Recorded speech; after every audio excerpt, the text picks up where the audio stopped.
Dilation and curettage, cytotech, killing, abortion. They are all the same methods of it. Abortion is accepted by the United States society today because it is legal. There are various arguments suggesting that it is wrong, and even more that say it's right. But most of them are done so without relating it to any official theory. It is a never-ending ethical dilemma, and most people are extremely sensitive about it and simply cannot discuss it without any emotional uprising. Then, of course, there's the Roe v. Wade judicial case that set the precedent for what is considered a viable fetus. And then there's the mothers who have the option to opt for abortion.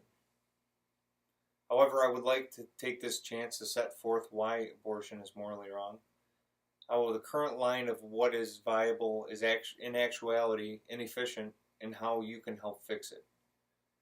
First, in order to appropriately interpret the previous ethical dilemma and current standards, one should understand the principles of W.D. Ross's prima facie theory. It will allow you to approach this moral dilemma from a principle-based ethical foreground.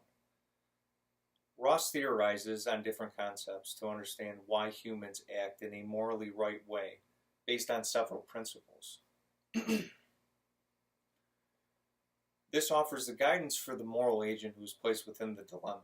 These particular principles range from duty of fidelity, which is basically trust and loyalty, to duty of non-maleficence, which is duty to do no harm to others. The most relevant to fetal abort thought is the duty of non-maleficence because it preserves the fetal safety and it understands the fetus as a person. Therefore, the potential of a human being is owed the right not to be harmed with the applied principles that Ross had previously stated. Second, the case that set the precedence for fetal abortion is Roe v. Wade in 1973, and done so without any of the current medical advances that have been made since, along with the subjective data that dictates when a fetus is viable. There are thousands of abortions going on and thought to be lawful and morally right, but they are not. The reasoning for this is because the standard of practice is based on the woman's subjective input of when their last menstrual period was, which also leads to the estimated date of conception. In Blackmun's majority opinion from the Supreme Court, the prevention of an abortion becomes compelling when the fetus has reached a viable state, which starts at the second trimester of pregnancy. So say, for example, if the woman was 2 to 3 weeks off of her last estimated period, then when she seeks for the abortion, she has the option to unlawfully lie about it, which indirectly offsets the estimated date of conception and delivery. The reason why this is so pertinent to abortion is because the estimated date of conception ultimately dictates the age progression in utero. Therefore, if she's 2 to 3 weeks off of her estimation, the fetus may be killed at a theoretical age of 11 weeks, when in actuality it is actually 14 weeks. Had her gestational age been approximated at 14 weeks, then she never would have been able to have gone forth with the abortion. The possible miscalculation for one's last menstrual period allows an excessive room for error to estimate the gestational age, especially when weighed in the value of an innocent life. To be exact, depending on the woman's last menstrual period, which may or may not be correct at all, it will affect the official trimester dates, and the difference of 1 or 2 days may be of life-saving significance to the fetus, and thus prove only an estimation of one's current pregnancy length.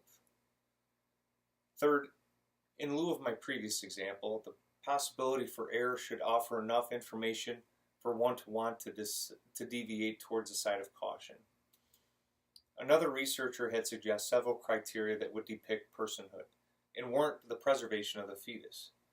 Essentially, she identifies characteristics that make a person a person. All these characteristics are fulfilled by a 42-day-old fetus, or midway in the first trimester. The baby actually responds reflexively to stimulus and may be even capable of feeling pain, according to Downs. Little, who is another ethical theorist, explains that an organism as a potential person may not make it a claims bearer, but it does have the kind of stature that is worthy of respect. Again, this furthers why a defenseless being should be spoken for on behalf of those who can speak. For the reasons as I discussed above, along with the potential for miscalculation, we should revisit the lawmaking policy of abortion and attempt to educate those who are not. In doing so, we'll be able to preserve the young future that have gone unspoken for and further the community's understanding of potential fetal being. We will have the ability to further the understanding of the future mothers who often do not know the realistic capabilities of their unborn children. Another positive note to revisiting this will often prevent a potential grim regret that the mother may have one day. Whether that particular regret is something they come to terms with within 10 minutes or 10 years, we still have the potential to prevent their misunderstandings and mistakes. After all, it's not my request that this particular unborn person or fetus to receive the citizenship of a country or a ballot to vote, but just the justification to live and not be killed. Take, for example, the birth of a child who was alleged to have some sort of birth defect and unexpectedly developmentally delayed, but the family decided it was immoral to have the abortion. However, they did know far enough in advance to make a decision whether they wanted to have an abortion or not. The family chose to have the abortion, and in birthing that child, it required more care and attention. It brought together the family closer as a unit, facilitated one of the siblings to have an extravagant interest in the medical field. This particular sibling then went on to medical school and pursued the profession of a neurologist. Not only was a family brought together and strengthened by the birth of this disabled child, but it also facilitated the learning and growth of its family and its members. The point being is that the challenges such as this lie more so in the capacity of a family and a community to cope, rather than aborting it or abandoning it while being foreseen as a potential problem. Potential human beings have been suppressed, and we need to right the situation. Using a well-known, documented, principle-based ethical theory proves that it is immoral to continue through with abortion of these defenseless children. The precedent case, Roe v. Wade, was executed over 40-something years ago, and without any revalidation of current medical advances in estimating gestational age. We have the ability to educate and set forth change within our community, and we can do so. We can move forward by urging our government officials to revisit these current practices, by signing petitions or mailing them letters.